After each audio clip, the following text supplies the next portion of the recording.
कुंदकेश्वर महादेव पड़ गया। क्या नाम पड़ा है?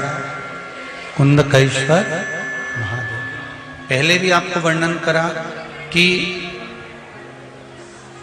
कुंदकेश्वर महादेव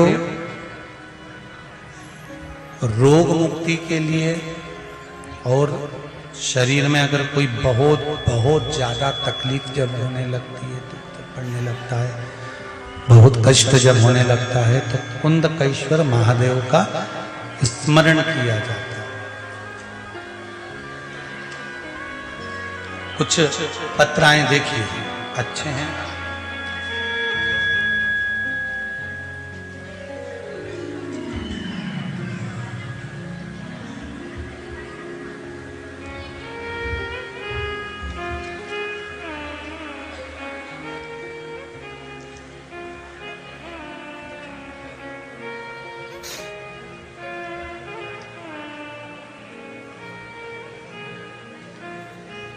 पुष्पा सेन इंदौर से कहीं बैठी हो तो हाथ हिला सकती हैं।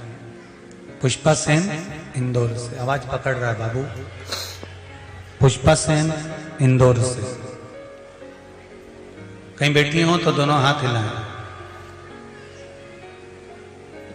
मैंने मेरी बहू की सोनोग्राफी 21/12/2021 को शंभो 21/12/2021 को कराई थी। उस सोनोग्राफी की रिपोर्ट में आया कि बच्चा मंदबुद्धि होगा। डॉक्टरों ने कहा कि बच्चा मत रखो। फिर हमने शिवजी पर जल चढ़ाना शुरू कर दिया।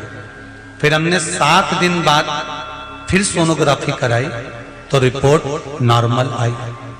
फिर मेरी बहू को 7वें महीने में ही डिलीवरी हो गई, पुत्र हुआ। बच्चा कमजोर होने के कारण डॉक्टरों ने उसे कम से कम 1 महीने भर्ती करने को कहा, रखा। फिर मेरी सासू जी ने सीहोर कुबेरेश्वर धाम लाने को मुझसे कहा और शिवजी पर जल चढ़ाकर उस पानी को बच्चे को कुछ मात्रा में दूध के साथ में 1-1 बूंद देना प्रारंभ करा।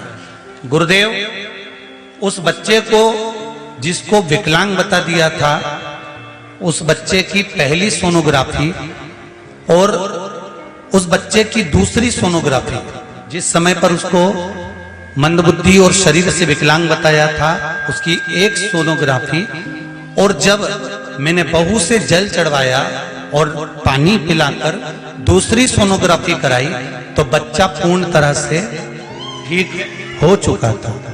उसकी दोनों सोनोग्राफी के फोटो मैं लगा रही हूं।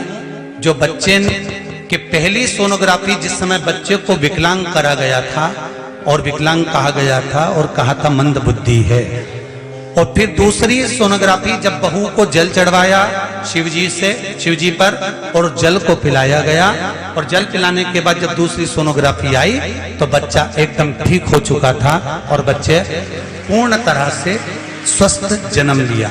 ये शिव की कृपा। उस माँ ने दोनों फोटो लगाए हैं सोनोग्राफी के, एक पहले नंबर की सोनोग्राफी और दूसरे नंबर की सोनोग्राफी, दोनों फोटो। एक और पत्र आया है बहुत सुंदर, देखिए।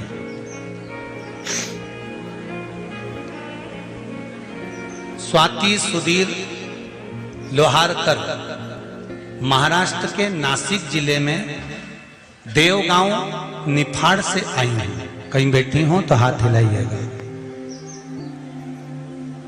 मेरे पेट में बहुत दर्द था तो मेरे बेटा और मेरे रिश्तेदार मुझे पुणे के दीनानाथ मंगेशकर हॉस्पिटल लेके गए। डॉक्टर ने जांच की और बच्चादानी में गठान बताई। ऑपरेशन भी बहुत कष्टमय बताया, खर्चा भी बहुत था, पर लाखों रुपए का खर्चा भी बताया। बचने के कोई आसार तत्व, क्योंकि जो गांठ थी उसकी मात्रा बहुत बड़ी थी तो बचने की उम्मीद थोड़ी कम ही थी, पर मेरे भोलेनाथ पर भरोसा था। मैं लॉकडाउन से परिवार के साथ शिव महापुराण कथा देखती हूँ। और मेरी बहू ने पशुपतिनाथ का व्रत किया। मैंने हॉस्पिटल से आते ही सीहोर आने का फैसला किया और दिनांक 3 फरवरी 2022 को हम सीहोर आए और दर्शन किया। पंडित जी, एक नारियल के पानी का शिव के अभिषेक का वर्णन आपने पहले कथा में किया था, वो करना प्रारंभ करा। उस नारियल के पानी का अभिषेक कर उस पानी का आचमन करना प्रारंभ करा। मेरे बच्चेदानी की गांठ गल गई और ऑपरेशन टल गया।